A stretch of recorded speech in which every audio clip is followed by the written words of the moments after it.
warahmatullahi wabarakatuh. Kembali lagi bersama saya Desi Faradila, calon guru penggerak angkatan ke-10 SMP LTI IGM Palembang, Provinsi Sumatera Selatan. Pada kesempatan ini saya akan menyebarkan pemahaman dan penerapan pengalaman budaya positif saya kepada guru-guru SMP LTI IGM Palembang. Yang saya hormati Bapak Bahri MPD-MM selaku fasilitator. Yang saya hormati Ibu Francisca SPDGR selaku pengajar praktik kelompok 2. Yang saya hormati Kepala SMP LTI IGM Palembang, Ibu Vivir Helena Yati, Sarjana Pendidikan.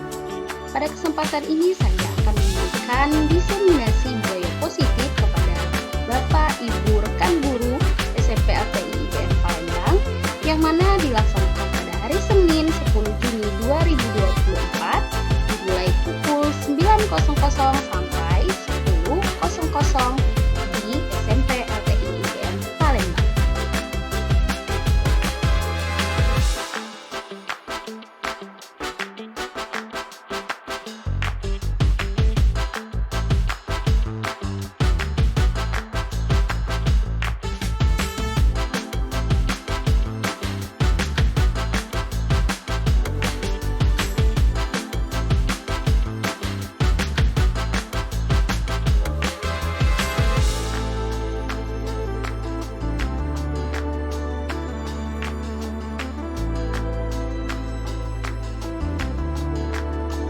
Assalamualaikum warahmatullahi wabarakatuh.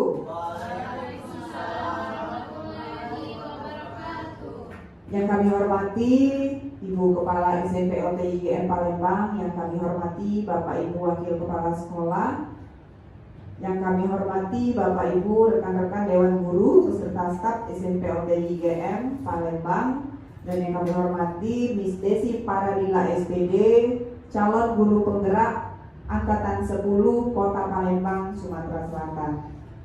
Alhamdulillah, puji syukur kita panjatkan kehadiran Allah Subhanahu wa Ta'ala karena atas nikmat dan rahmatnya juala pada pagi hari ini kita masih dapat berkumpul untuk mengikuti kegiatan penyebaran pemahaman dan penerapan pengalaman budaya positif di sekolah, yang nanti insya Allah akan disampaikan oleh Miss Desi Faradila SPD sebagai calon guru penggerak angkatan ke-10 Kota Palembang.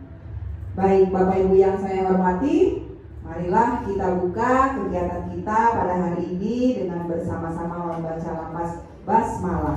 Bismillahirrahmanirrahim. Menyanyikan lagu kebangsaan Indonesia Raya. Hadirin dimohon berdiri.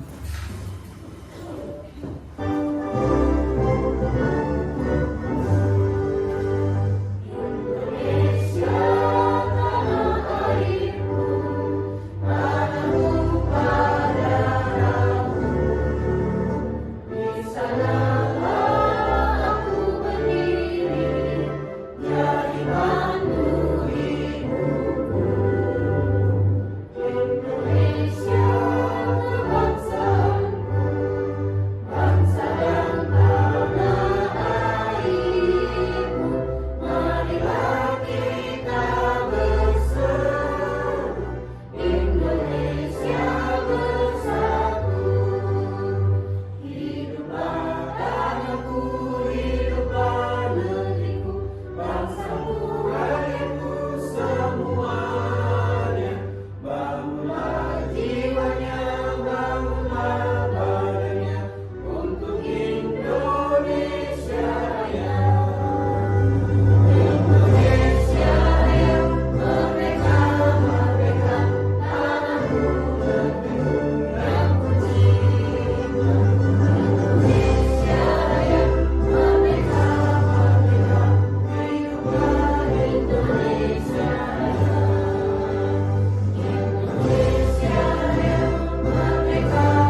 Bapak Ibu yang saya hormati, acara berikutnya marilah kita dengarkan kata sambutan sekaligus pengarahan dari Kepala Sekolah yang akan disampaikan oleh yang terhormat Miss Pipit Herwinayati SPD.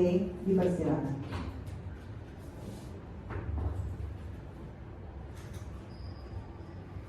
Bismillahirrahmanirrahim. Assalamualaikum warahmatullahi wabarakatuh. Selamat pagi dan salam sejahtera untuk Bapak Ibu semuanya. Alhamdulillahirabbil alamin. Tak henti-hentinya marilah kita panjatkan puji syukur kita kehadiran Allah Subhanahu wa taala. Karena berkat rahmatnya dan karunia jualah kita semua bisa hadir dalam rangka pemaparan diseminasi budaya positif dari calon guru penggerak angkatan 10 yaitu Miss Desi Faradila SPD. Salam dan salawat kita sampaikan pula kepada Nabi besar Nabi Muhammad SAW beserta keluarga dan para pengikutnya hingga akhir zaman. Yang saya hormati para wakil dan seluruh dewan guru SMP LTI Palembang. Pagi hari ini kita bersama-sama kembali mendengarkan pemaparan dari Miss Desi Faradila. Selamat pagi Miss Desi. Sehat Miss? Sepertinya cerah sekali Bapak Ibu ya pagi hari ini ya Miss Desi. Miss Desi adalah salah satu calon guru penggerak angkatan 10. Hari ini akan memberikan atau mensosialisasikan tentang pemahaman budaya positif di lingkungan SMP LTI Palembang. Ini sudah masuk minggu berapa Miss kegiatannya? Minggu itu sudah bulan kedua. Nah, ini sudah bulan kedua, berarti sudah banyak sekali materi-materi dan ilmu-ilmu yang didapat Miss ya selama menjadi calon guru penggerak ini. Budaya positif ini adalah salah satu kegiatan yang digaungkan oleh Balai Guru Penggerak ya, dalam hal ini yang menjadi pelopor calon guru penggerak, sehingga para guru penggerak ini harus bisa menjadi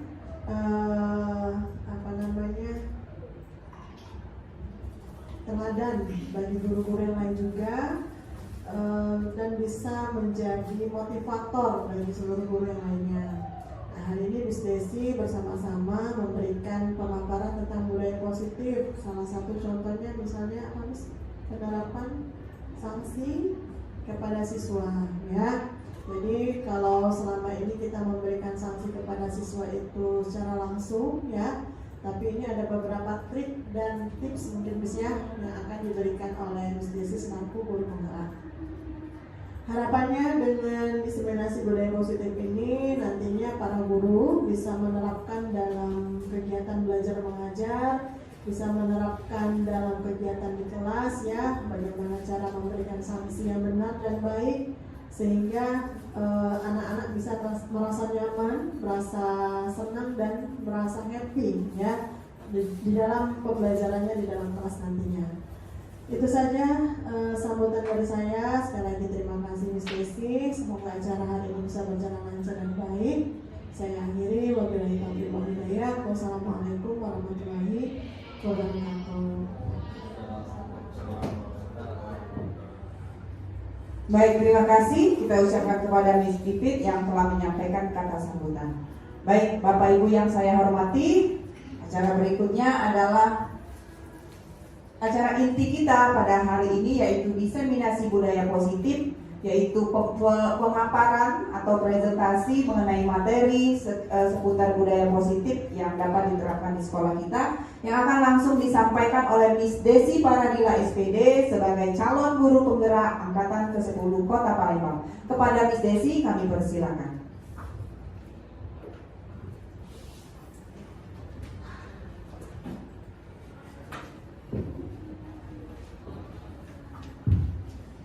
Baiklah, terima kasih kepada Miss Pipit selaku Kepala Sekolah SMP LTI GM Palembang dan Miss Mauli selaku Wakil Humas yang telah memandu acara pada hari ini. Oke, saya awali. Assalamualaikum warahmatullahi wabarakatuh. Waalaikumsalam warahmatullahi wabarakatuh. Palembang masih semangat untuk pagi ini? Semangat. Terima kasih ya. Alhamdulillahillazi hadana li hadza wa ma kunna linahtadiya laula an hadana Allah asyhadu alla ilaha illallah wa asyhadu anna Muhammadan abduhu wa rasuluh la nabiyya ba'dahu. Pertama-tama marilah kita panjatkan puji serta syukur kita atas kehadiran Allah Subhanahu wa taala yang mana pada hari ini kita masih dapat berkumpul di ruang kelas SMP LTI IGM Palembang untuk berbagi praktik yaitu diseminasi budaya positif dari calon guru penggerak angkatan ke-10. Sholawat beriring salam tidak lupa kita aturkan kepada junjungan kita Nabi besar Muhammad SAW, karena berkat beliaulah kita dapat berkumpul di sini dari gelap gulitanya dunia kita menjadi terang benderangnya dunia kita sekarang.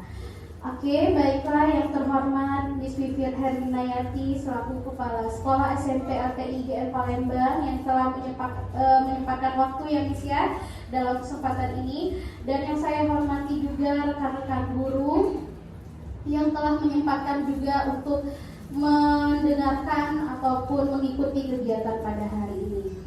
Baiklah, berdirinya saya di sini untuk mempersingkat waktu ya Bapak Ibu semuanya, saya akan memaparkan ataupun berbagi praktik kepada Bapak Ibu semuanya.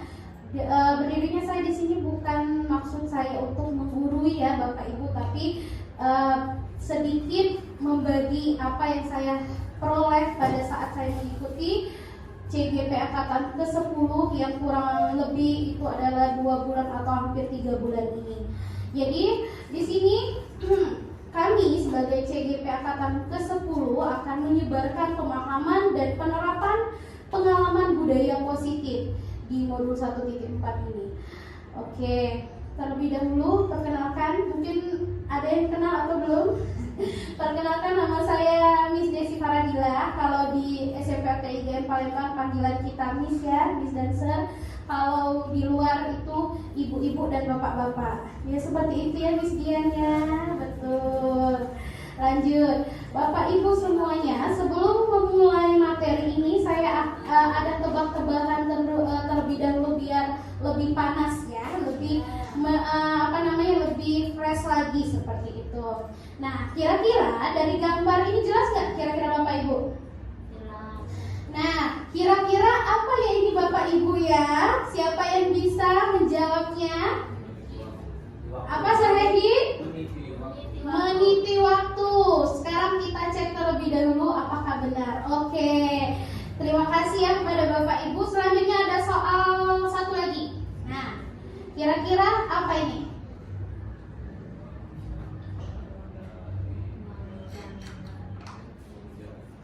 Ayo.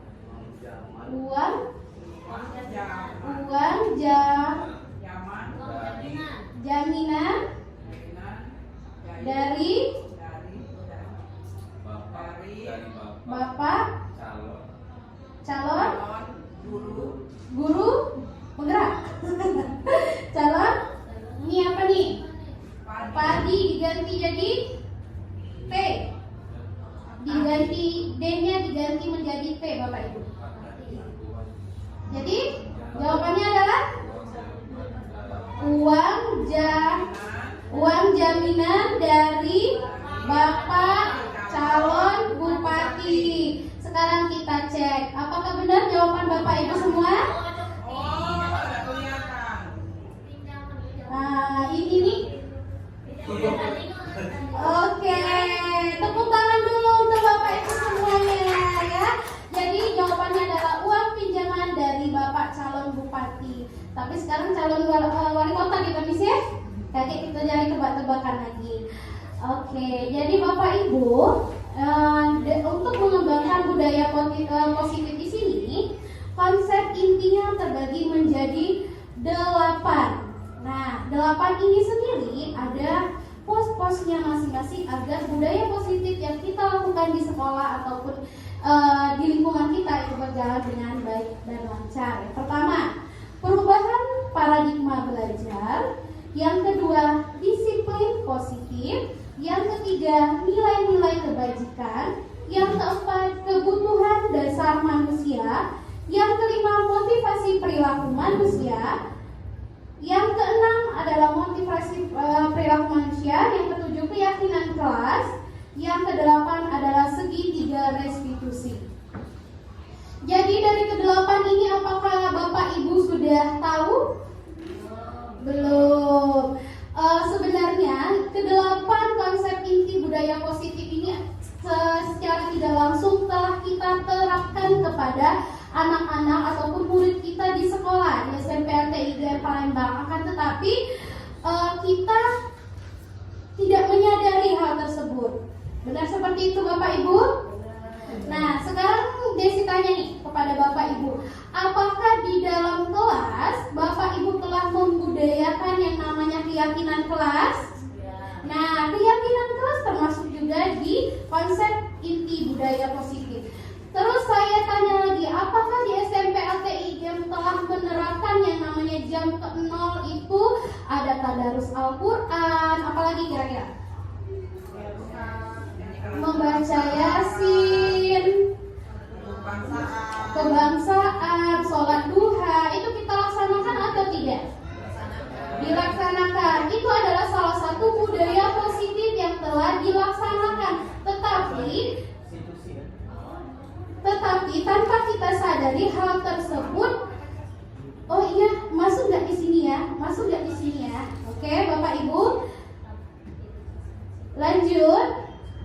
Nah, selanjutnya dari yang Desi katakan tadi, ada yang namanya pembelajaran dengan paradigma baru. Kita tahu yaitu profil pelajar Pancasila yang digerakkan oleh Menteri Pendidikan. Siapa Bapak Ibu Menteri Pendidikan kita? Nadiem Makarim. Bagus. Jadi Bapak Menteri Nadiem Makarim menggerakkan yaitu adanya yang namanya kurikulum Merdeka Belajar. Nah, di kurikulum Merdeka ini tersendiri terbagi lagi, digalakkan juga dengan profil pelajar Pancasila. Di profil pelajar Pancasila itu terbagi menjadi berapa Bapak Ibu?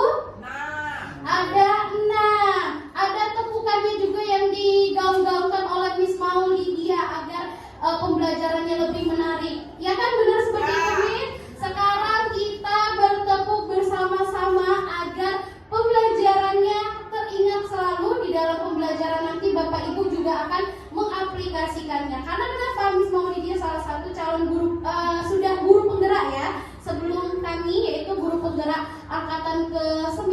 Jadi apa yang telah digaungkan oleh Miss Maulidia bisa diterapkan selalu. Oke Bapak Ibu, sambil duduk saja kita tepuk profil pelajar Pancasila. Siap?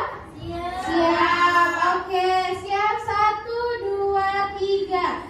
Pelajar Pancasila beriman dan bertakwa pada Tuhan yang esa dan berakhlak mulia, berkebinekaan global, gotong royong mandiri, kreatif dan bernalar kritis. Semuanya Bapak Ibu.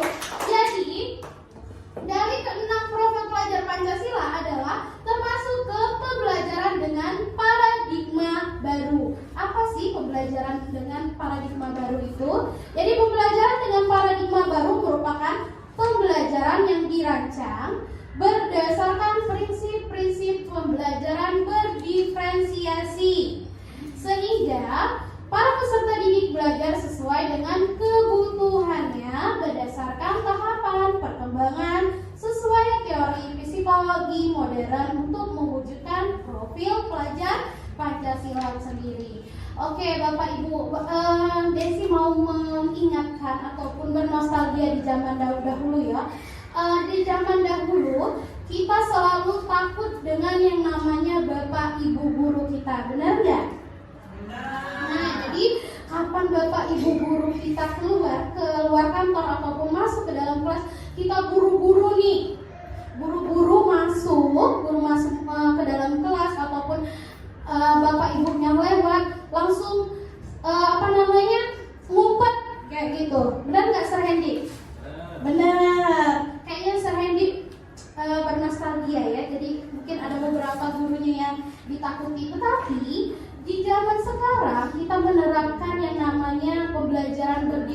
diferensiasi.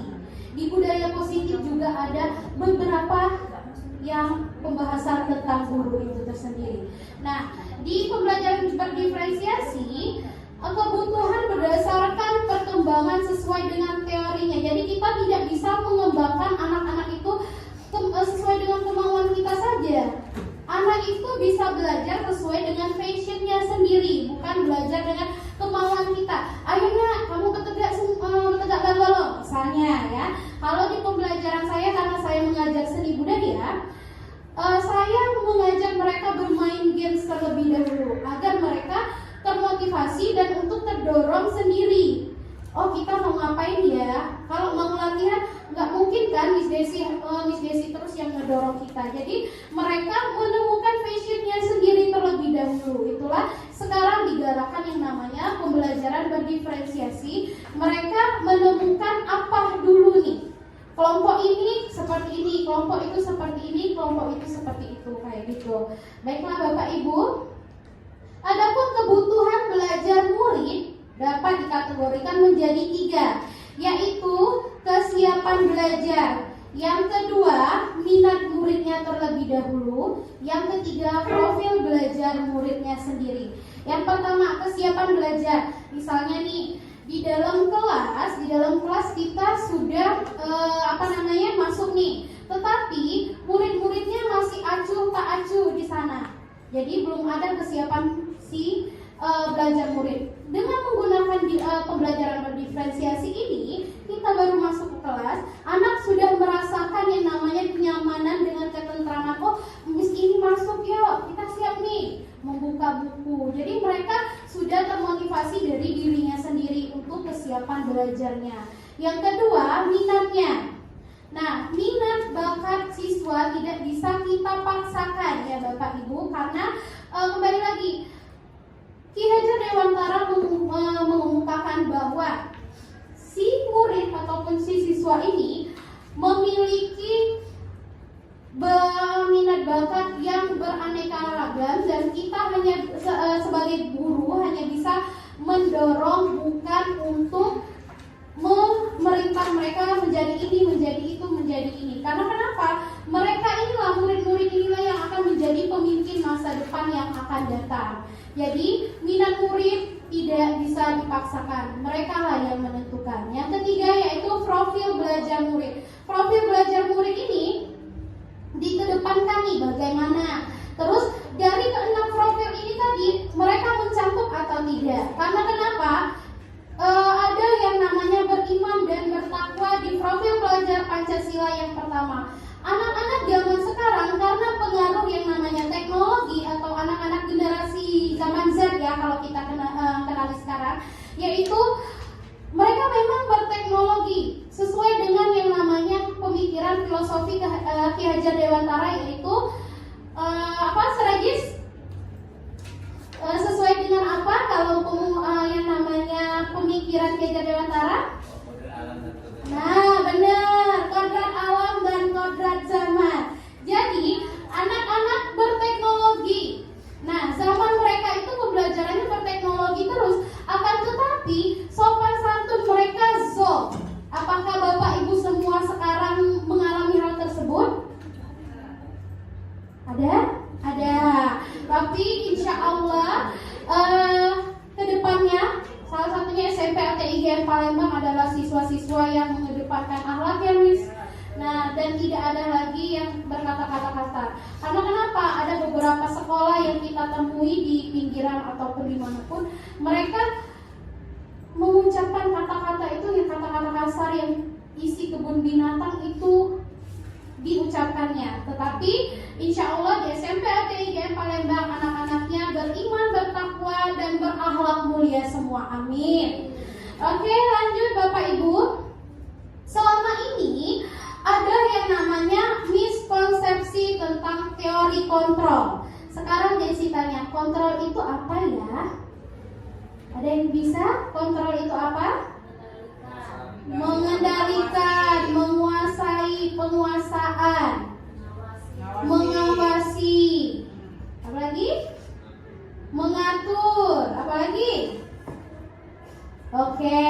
terima kasih ya Bapak Ibu, jadi sudah mengerti apa itu kontrol. Jadi si kontrol ini adalah kemampuan kita atau kemampuan Bapak Ibu semua di sini yang mampu menguasai, mengajak peserta didiknya untuk melakukan hal-hal yang lebih baik lagi. Tetapi ada beberapa miskonsepsi. Yang pertama, selama ini ada yang namanya guru mengontrol murid. Jadi selama ini kita selalu mengontrol murid, tetapi murid itu karena sering kita kontrol tidak menemukan apa yang ada di dirinya sendiri. Misalnya dia memiliki bakat berpuisi, karena kita memikirkan anak ini pinternya di sini nih. Misalnya di matematika, kita arahkan di matematika, tetapi kita tidak menemukan dirinya sendiri. Nah, itu adalah salah satu miskomunikasi kepada murid. Yang kedua, semua penguatan positif, efektif, dan bermanfaat. Terkadang kita berpikir semua yang kita kehendaki itu bermanfaat kepada peserta didik tersebut. Akan tetapi ternyata bagi mereka itu ada beberapa yang bukan di diri dia ataupun bukan ada padanya. Karena kenapa? Kita selalu mengontrol mereka tanpa memikirkan kehendak mereka. Yang ketiga yaitu kritik dan membuat rasa bersalah, mampu menguatkan karakter. Jadi selama ini kita mikirnya nih, kita mengkritik sebuah pekerjaannya. Misalnya kalau di pembelajaran seni budaya, misalnya dia lagi melukis nih. Memang anak ini pintar melukis misalnya, tetapi kita mengkritik, si Bedu, lukisan kamu ini kurang warna nih. Nah, padahal itu adalah kehendak si Bedu sendiri. Nah, dengan kata-kata yang si Bedu. Nah, dengan kata-kata si Bedu dan mengutarakan pendapat kita tadi, jadi dia berpikir berarti Miss Desi ini gak seneng nih dengan karya saya. Padahal kepengen kita itu bagus, tetapi ternyata yang kita katakan itu atau kita ucapkan itu adalah salah. Oke, selanjutnya orang dewasa berhak memaksa. Jadi mentang-mentang kita sudah jadi guru, sudah jadi orang dewasa, lebih tua dari mereka, selalu memaksakan kehendak kita nih. Ayo, Muti, kerjakan ini. Nah, jadi dengan kata-kata itu Muti pasti berpikir nih, padahal saya bisa ngerjainnya tanpa Miss Desi suruh. Nah, kembali lagi, kita sebagai orang dewasa ataupun guru mengontrol mereka untuk mengikuti apa yang kita pengen. Padahal itu tidak baik, sesuai dengan filosofi Ki Hajar Dewantara. Baiklah Bapak Ibu, sampai sini bisa dilanjut? Lanjut. Masih tetap stay kan matanya? Nggak ngantuk kan? Oke, lanjut. Selanjutnya ada mengubah paradigma stimulus respon ke pendekatan teori kontrol. Nah, yang pertama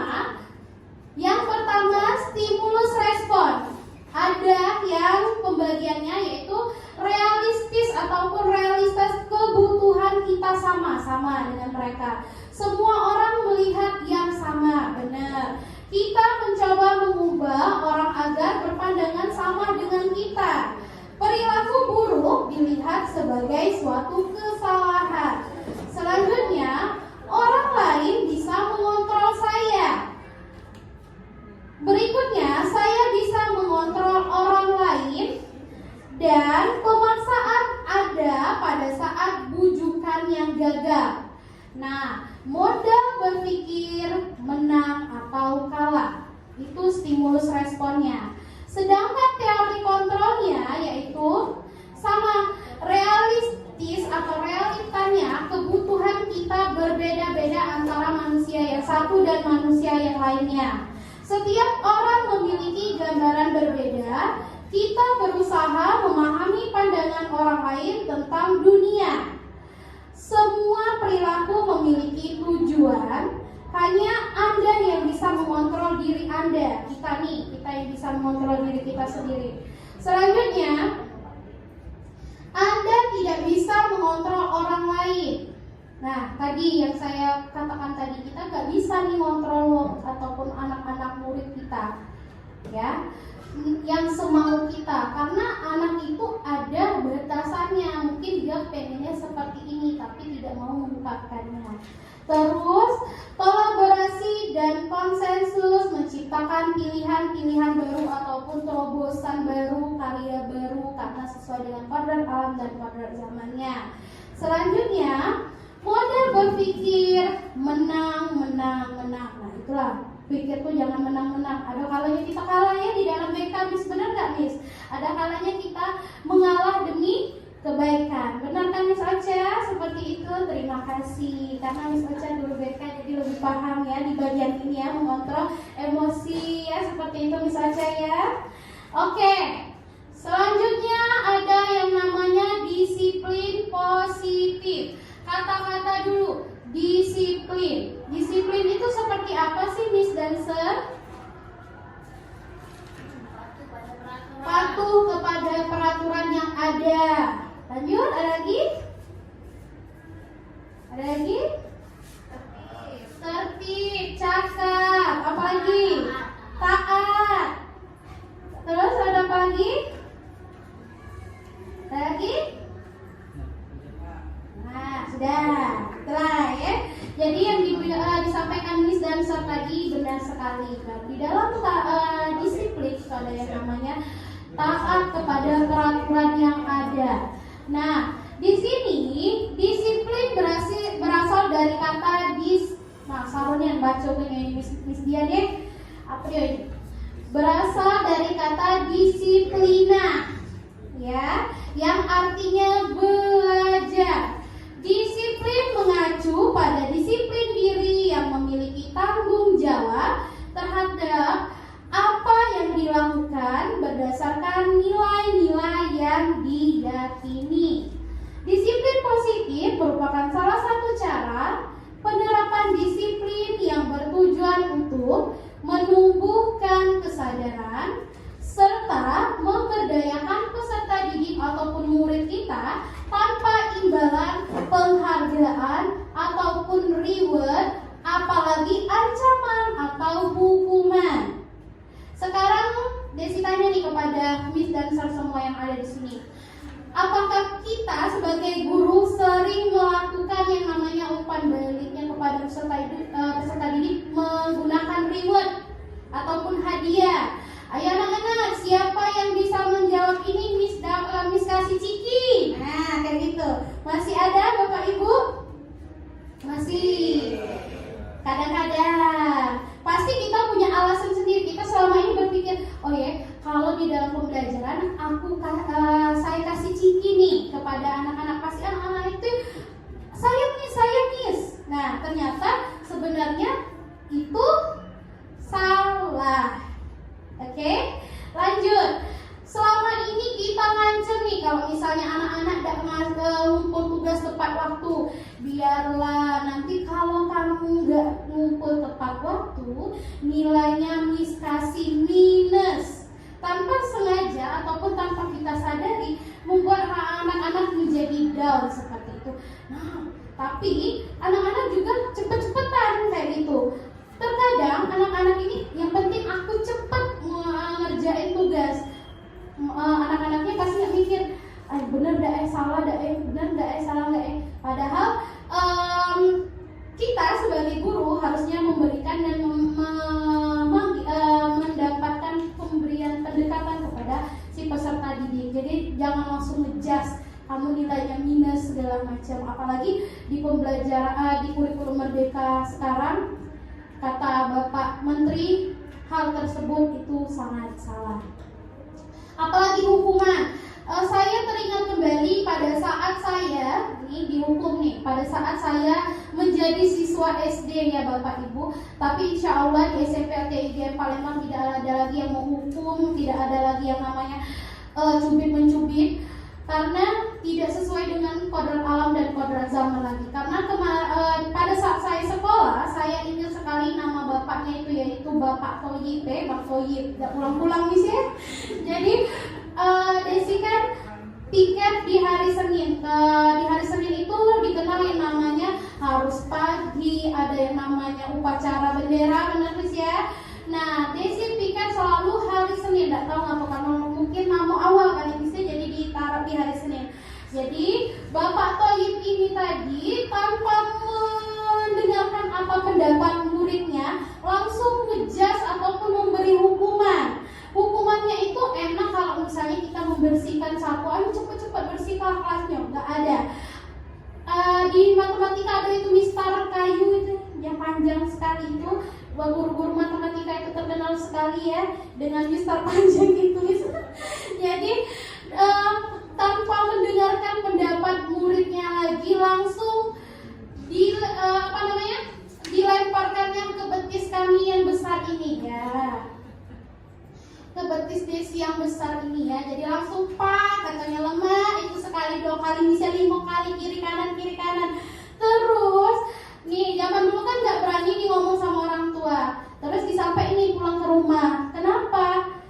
Saya telat tiket ini. Kalau orang tua zaman sekarang enak ya Miss ya, mendengarkan ya apa keluh kesah orang tua ya. Kalau orang tua zaman dulu, kenapa kaki kamu?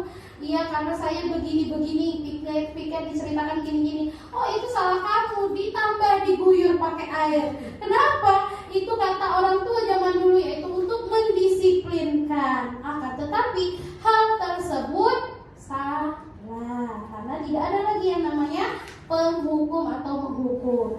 Nah, sebagai pendidik, tujuan kita adalah menciptakan peserta didik atau murid yang memiliki disiplin diri sehingga mereka berperilaku mengacu kepada nilai-nilai kebajikan universal dan memiliki motivasi intrinsik bukan ekstrinsik. Berarti motivasinya tumbuh dari diri dia, bukan di yang diperintah-perintah oleh guru ataupun orang tua tadi.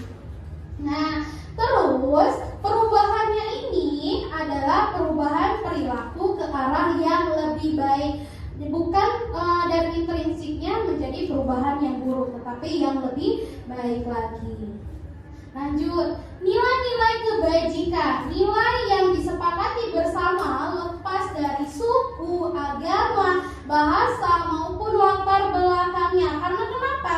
Anak-anak zaman sekarang ya, saya sering mendengarkan yang namanya mereka tuh sering ejek-mengejek yang namanya sara, ya.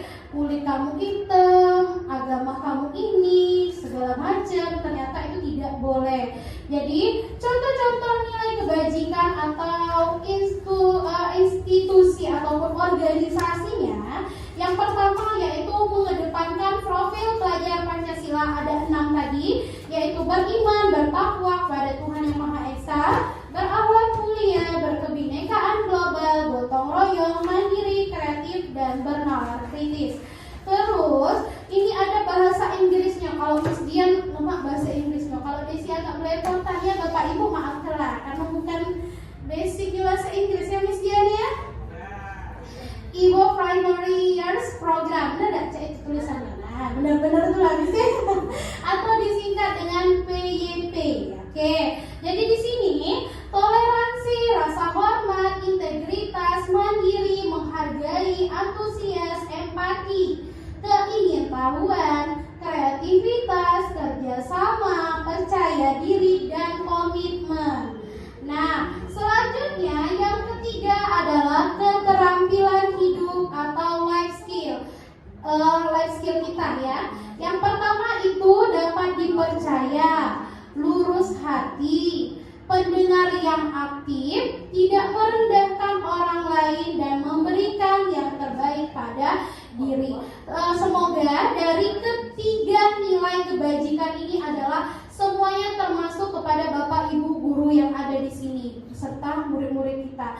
Dan tidak lupa yaitu kontribusi kita yang saling bekerja sama dengan wali murid kita. Seperti itu Bapak Ibu ya. Lanjut, kebutuhan dasar manusia. Jadi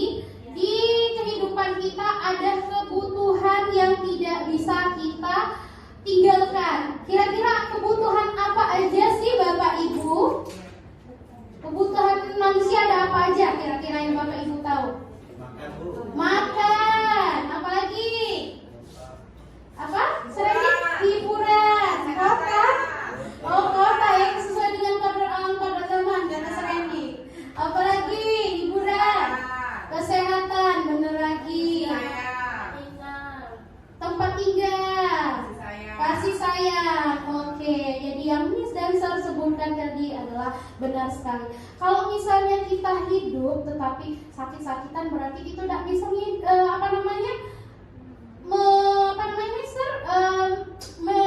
melakukan semuanya yang apa yang kita inginkan. Terus kalau misalnya kita hidup tidak ada kasih sayang antara manusia ataupun sesama kita ataupun dengan lingkungan kita hidup dewean itu tidak bisa. Dan selanjutnya ada yang namanya tempat tinggal.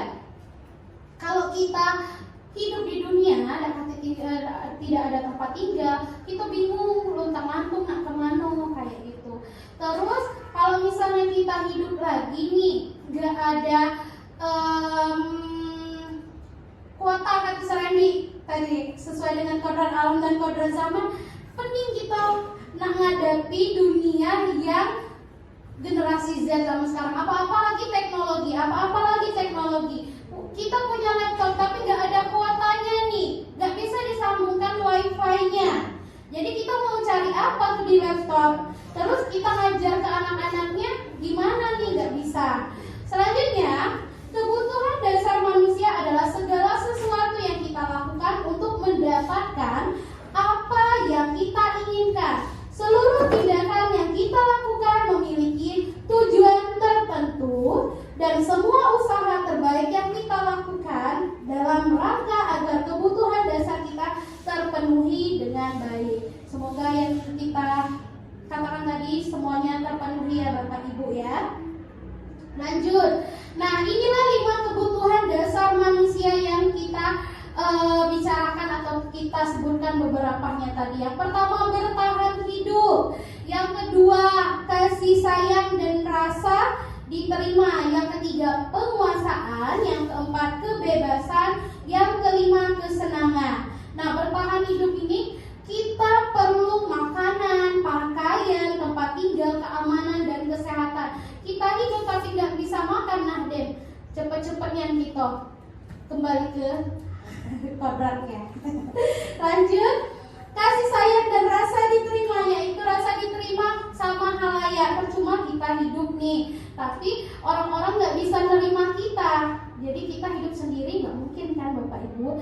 Jadi dipedulikan, berbagi, kerjasama menjadi bagian dalam kelompok, yaitu di sini kelompok besar SMP LTI IGM Palembang. Saya diterima kan Bapak Ibu? Ya.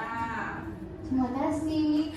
Lanjut ya, yaitu yang ketiga, penguasaan harga diri. Jadi kita punya harga diri, jangan mau diinjak-injak oleh suatu kelompok ataupun orang-orang.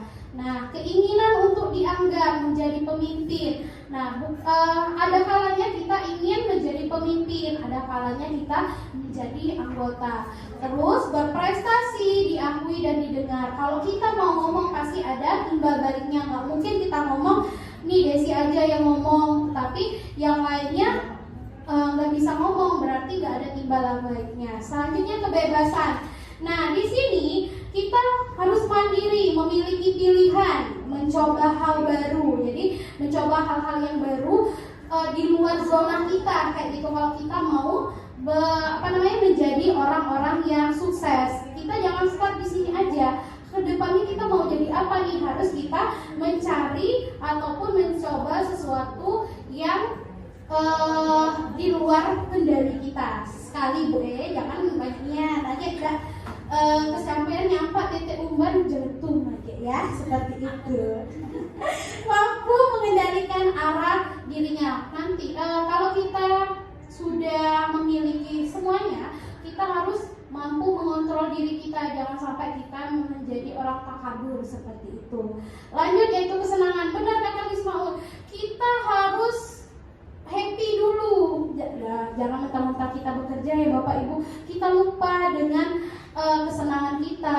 Singonya ngerjain tugas terus, ngajar terus, tapi kita lupa untuk diri kita, untuk kesenangan kita. Sesekali kita boleh nontonnya nih ya.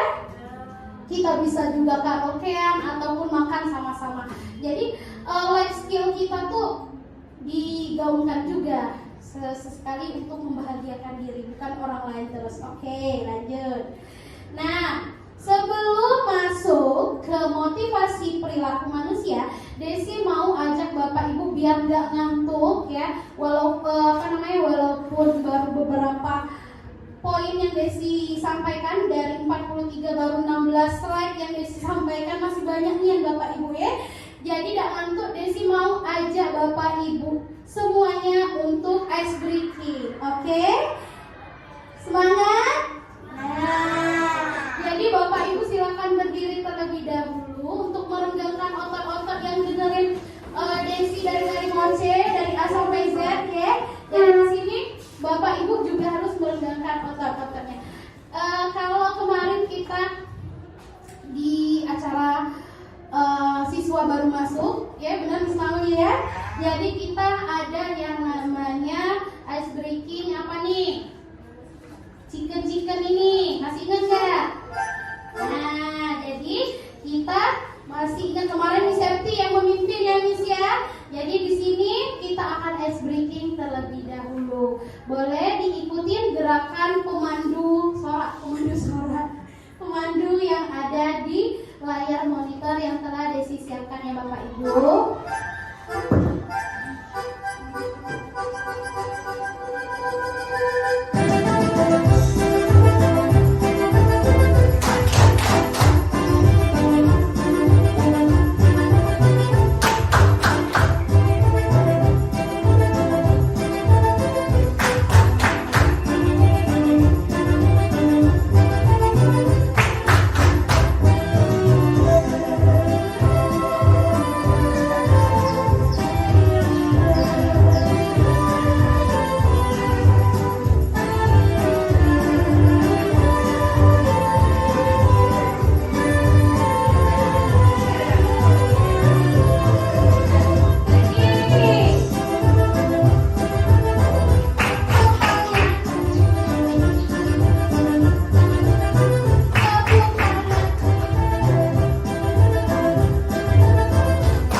Kalau X luar, berarti ada motivasi dari diri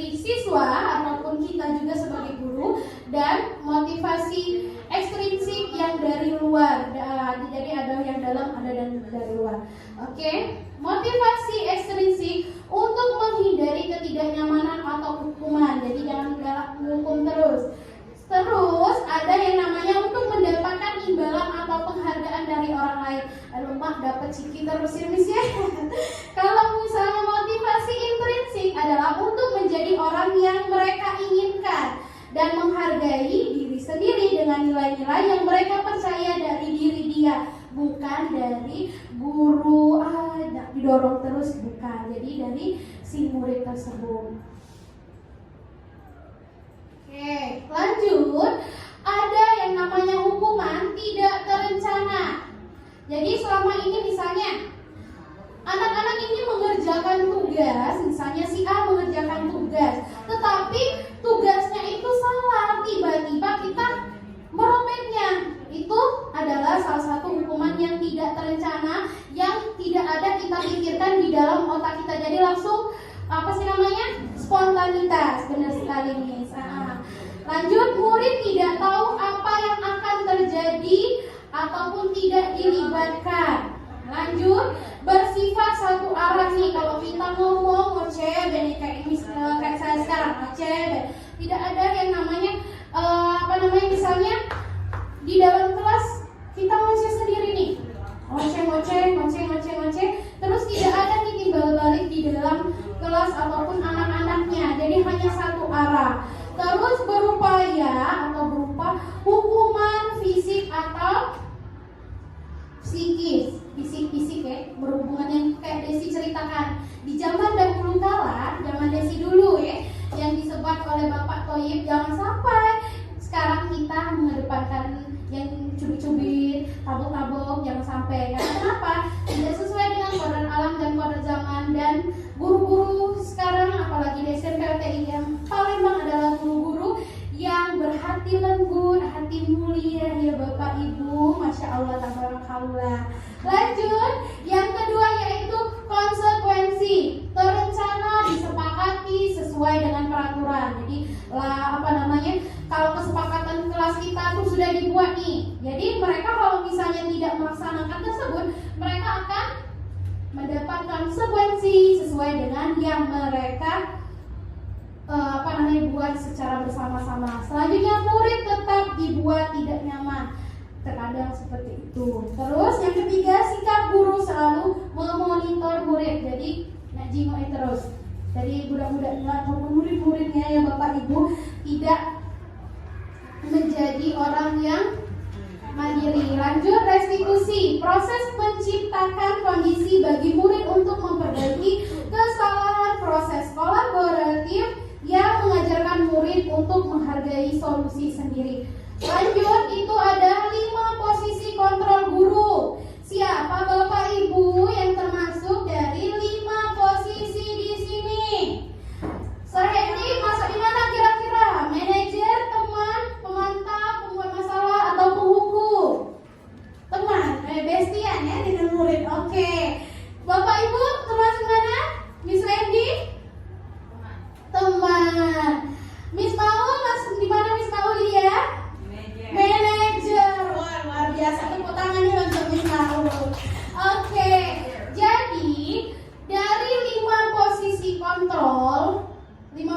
kontrol guru ini, tanpa kita sadari ada beberapa yang telah kita lakukan dan tidak kita sadari. Nah, yang pertama yaitu penghukum. Penghukum tuh yang kayak mana nah kira-kira? Dicak mana penghukum itu? Yang memberikan hukuman, terus membuat merasa bersalah, yang memberikan mereka berpikir terlalu. Yang kedua yaitu teman, bestian kata Suryani tadi. Yang ketiga pemantau. Jadi singo ibadah anak-anak tuh ya sudah. Itu ya. Nah, jangan sampai ya. Terus yang kelima itu adalah manajer. Kata Miss Maulidia tadi adalah sebagai manajer. Dari kelima posisi kontrol adalah posisi manajer adalah posisi yang paling baik atau paling bagus. Oke, lanjut, semoga kedepannya kita sebagai guru menjadi posisi manajer semua. Amin ya robbal alamin. Lanjut, contoh penerapan 5 posisi kontrol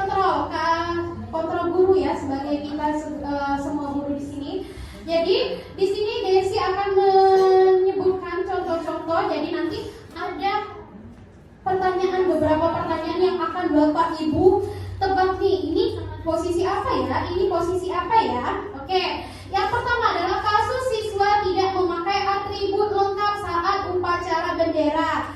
Nah, hormat pada bendera selama 1 jam itu penghukum. Zaman dulu masih ada hormat sejam keliling lapangan, tapi sekarang nggak ada lagi. Lanjut, berapa kali ibu atau bapak harus memberitahu kamu selalu mengecewakan ibu atau bapak ya. Ini misalnya wali kelasnya kayak gitu. Nah, jadi dia di sini membuat rasa bersalah kepada si peserta didik. Lanjut. Nah, siswa tidak memakai atribut lagi nih. Ayo dong ikut aturan sekolah. Tolong bantu ibu atau bapak ya. Sekali ini saja. Ya sudah, tidak apa-apa. Lain kali jangan sampai berbuat seperti ini lagi. Kira-kira ini kontrol apa ya Bapak Ibu dari 5 tadi? Ayo dong ikut aturan sekolah. Tolong bantu ibu atau bapak ya. Sekali ini saja, sudah tidak apa-apa, lain kali jangan sampai berbuat seperti ini lagi. Sebagai teman. Lanjut. Kamu sudah melanggar peraturan sekolah. Kamu atau konsekuensi setelah upacara kamu beli atribut ke koperasi dan jangan diulangi lagi. Ini sebagai apa? Sebagai pemantau. Oke, lanjut. Nih, contoh yang terakhir ataupun yang paling bagus. Apakah kamu tahu kesalahanmu? Jadi suruh dulu mikir nih siswa, kira-kira bagaimana kamu memperbaiki kesalahanmu. Jadi itu sebagai manajer. Nah, di sini kita main tebak-tebakan lagi. Jadi kira-kira ini masuk kemana ya? Nih, saya kecewa sekali dengan kamu. Masuk ke kontrol apa Bapak Ibu? Saya kecewa sekali, merasa bersalah. Lanjut, kamu tidak pernah benar melakukannya. Apa? Kamu tidak pernah benar melakukannya. Kamu tidak pernah benar melakukannya. Merasa bersalah. Apa rencanamu untuk tidak menyelesaikan? Apa rencanamu untuk menyelesaikan masalah ini? Manajer. Ayolah, lakukan demi Bapak Ibu ya, teman. Kamu tidak pernah mendapatkan nilai jika tidak mengerjakan tugas. Penghukum. Nah, pinter kan Bapak Ibu nih, pantasnya masuk di SMP LTIGM ya. Kita tangan dulu kita Bapak Ibu guru. Selanjutnya yaitu adalah keyakinan kelas. Mengapa keyakinan kelas? Mengapa bukan peraturan kelas? Bapak Ibu, siapa yang bisa? Serajis, oke Serajis.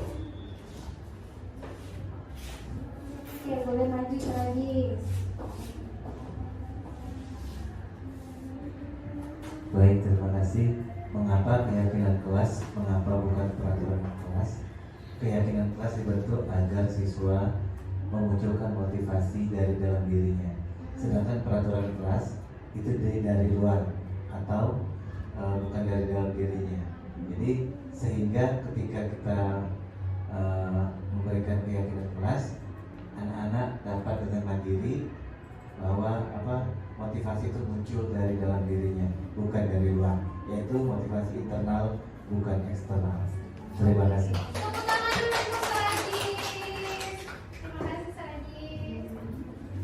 Terima kasih Sir. Wow, luar biasa sekali ya Serajis. Serajis juga adalah tim dari kesiswaan ya. Jadi Serajis selalu mengedepankan hal tersebut. Benar kata Serajis, jangan dari ekstrinsik, harus dari intrinsik, dari dalam diri siswa tersebut. Oke. Nah, ini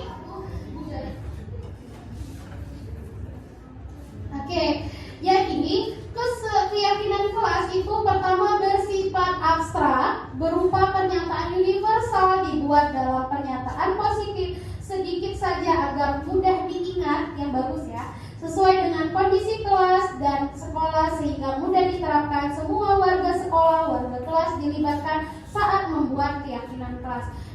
Sama yang disampaikan oleh Serajis tadi, bahwa keyakinan kelas adalah kesepakatan dari semua warga kelas tersebut. Berbeda dengan yang namanya peraturan. Kalau peraturan adalah semua yang telah dibuat oleh sekolah itu sendiri. Ini adalah cuplikan video siswa kelas 7E perwalian saya ya Bapak Ibu, sebelum tahun kita untuk memasukin ini ya. Jadi kami menyepakati dulu kira-kira apa aja nih yang akan kita lakukan di kelas 7E tersebut. Saya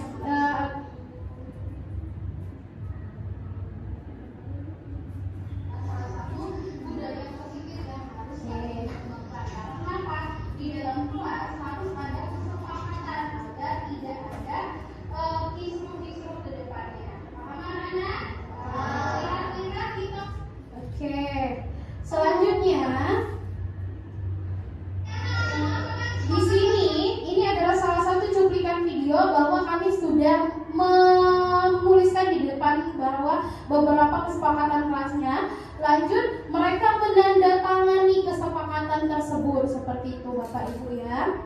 Nah, dari hasil diskusi dengan warga kelas 7E tadi, ini adalah beberapa kesepakatan kelas yang harus disepakati oleh anak-anak kelas 7E. Lanjut, segitiga restitusi. Jadi suatu proses dialog yang dijalankan oleh guru-guru agar dapat menghasilkan murid yang mandiri dan bertanggung jawab. Nah, untuk segitiga restitusi itu sendiri ada yang pertama, menstabilkan identitas. Berdasarkan prinsip membuat kesalahan merupakan bagian dari proses pembelajarannya sendiri. Jika anak-anak berbuat salah, maka ada kebutuhan dasar mereka yang tidak terpenuhi. Yang kedua yaitu validasi tindakan. Kita memahami dulu kebutuhan dasar yang mendasari tindakan anak berbuat kesalahan. Selanjutnya, semua tindakan manusia baik dan buruk pasti memiliki maksud dan tujuan tertentu. Yang ketiga yaitu menanyakan keyakinan kepada peserta didik ataupun murid itu sendiri.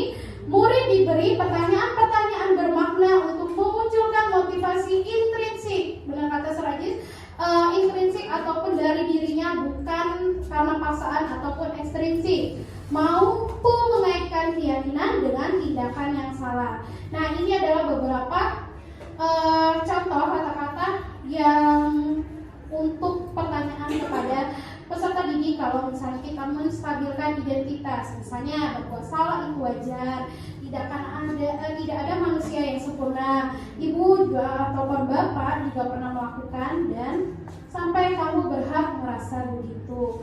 Lanjut, validasi tindakan. Kamu pasti punya alasan, jadi anak-anak memiliki alasan terlebih dahulu. Padahal kamu bisa melakukannya. Di validasi kita harus menanyakan kepada peserta didik, jangan kita tidak mendengarkan apa yang dijadikan pokok masalah. Terus menanyakan keyakinannya, keyakinan kelas yang kita sepakati sudah dilaksanakan atau tidak, sampai kamu ingin menjadi orang yang seperti apa. Jadi nanti kepada anak-anaknya jadi tahu nih sampai mana. Nah, ini adalah cuplikan video penerapan segitiga restitusi ya Bapak Ibu. Segitiga restitusi ini, jadi pada saat pembelajaran anak-anak yang lain itu tampak bahagia, senang di pembelajaran, akan tetapi ada salah satu siswa yang tertidur pada saat pembelajaran berlangsung. Jadi saya melakukan ataupun mengedepankan yang namanya segitiga restitusi, yaitu menstabilkan identitas, validasi tindakan yang salah, menanyakan keyakinan kepada siswa yang melakukan kesalahan tersebut. Nah, selanjutnya yaitu budaya positif yang telah dilaksanakan ataupun dilakukan oleh SMP LTI IGM Palembang, yaitu ada yang namanya 7S. Nah, salah satunya di sini pada saat jam ke-0, pada saat sebelum masuk, jadi Bapak Ibu guru piket ataupun wali kelas secara bergiliran ataupun bergantian ya untuk menyambut anak-anak di dalam di depan sekolah. Jadi semuanya mengedepankan beriman, bertakwa, berakhlak mulia kepada sesamanya. Jadi harus ada saling menghormati. Jadi ketemu bapak ibu guru gak nyelonong aja, mereka harus bersalaman. Terus guru-gurunya juga menyambut dengan senang hati.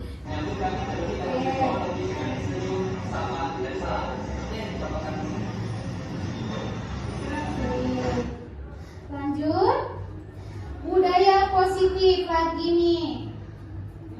Budaya positif lagi yang dikedepankan oleh SMPLT IGM Palembang jam 0 dimulai membaca Al-Quran, ada Yasin juga, tergantung hari-harinya seperti itu. Dan berdoa sebelum pembelajaran dimulai. Oke, itulah tadi materi budaya positif yang saya presentasikan dan saya ceritakan kepada Bapak Ibu guru. Kira-kira ada pertanyaan Bapak Ibu? Oke, Miss Ocha. Boleh, Miss?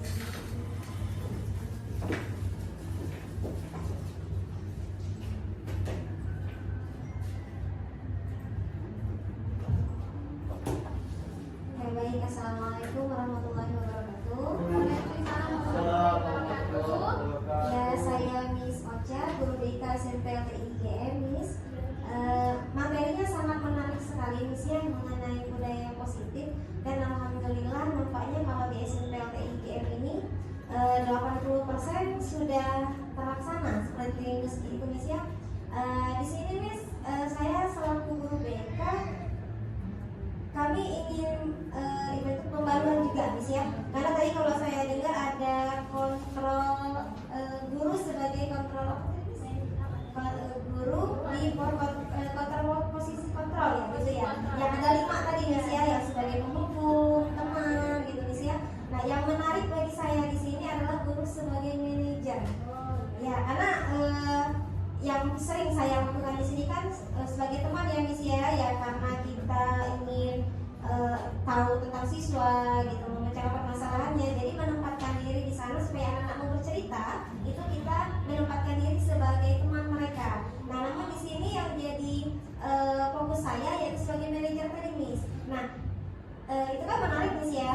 Kira-kira di sini bisa nggak Miss Desi kasih kita tips dan trik, gitu ya, supaya kita juga selain bisa tetap mendapatkan informasi dari siswa, kita juga bisa menempatkan diri sebagai manajer itu, Miss.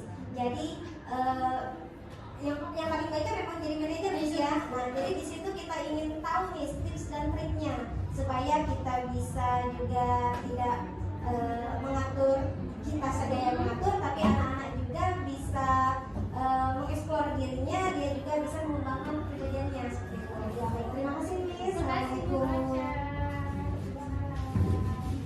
Oke, baik, terima kasih kepada Miss Ocha untuk pertanyaannya. Tepuk tangan dulu untuk Miss Ocha semuanya. Jadi pertanyaan Miss Ocha tadi saya rangkum, yaitu bagaimana kita sebagai guru untuk menjadi seorang manajer ataupun kontrol manajer yang baik dan benar itu seperti apa. Jadi salah satunya yaitu melalui pendekatan. Pendekatan itu kita memanggil anaknya ataupun menghimbau kepada anaknya.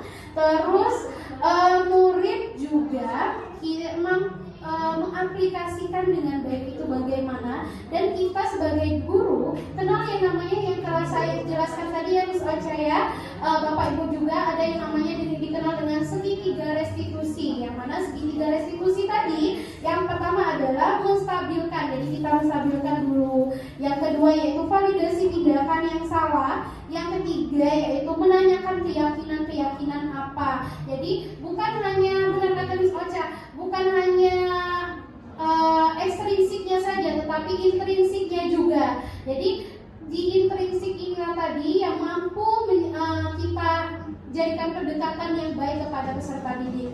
Terus tidak ada lagi yang kata-kata kasar yang muncul dari guru sebagai contoh ataupun tindakan yang lebih baik lagi dan lebih bagus untuk diimplementasikan kepada murid dan akan dicontoh juga kepada murid-murid kita ke depannya. Karena kenapa? Murid kita adalah sebagai pemimpin masa depan. Murid kita juga berhak menerima ataupun mendapatkan yang lebih baik. Seperti itu, Miss Ocha. Baik, terima kasih Miss Aca. Oke, sebelum saya tutup, nanti kembali lagi ke pembawa acara ya. Saya ada kata-kata terlebih dahulu pada Bapak Ibu. Dalam penerapan program disiplin positif, hendaknya guru memiliki standar kepribadian. Jadi kita harus memiliki standar yang bagus juga, yaitu menjadi guru-guru yang profesional dan sosial yang baik, di mana guru mampu merefleksikan dirinya dalam posisi kontrol saat ini, bagaimana perjalanan dirinya sebagai among atau manajer sesuai dengan yang ditanyakan oleh Miss Ocha tadi, yang menuntun murid-muridnya menjadi insan yang mandiri, merdeka dan bertanggung jawab, yaitu standar nasional pendidikan sesuai dengan yang disampaikan atau digaungkan oleh Bapak Menteri Pendidikan, yaitu Bapak Nadiem. Oke, terima kasih. Itulah tadi, kembali lagi kepada MC kita, MC kondang, yaitu Miss Maulidia.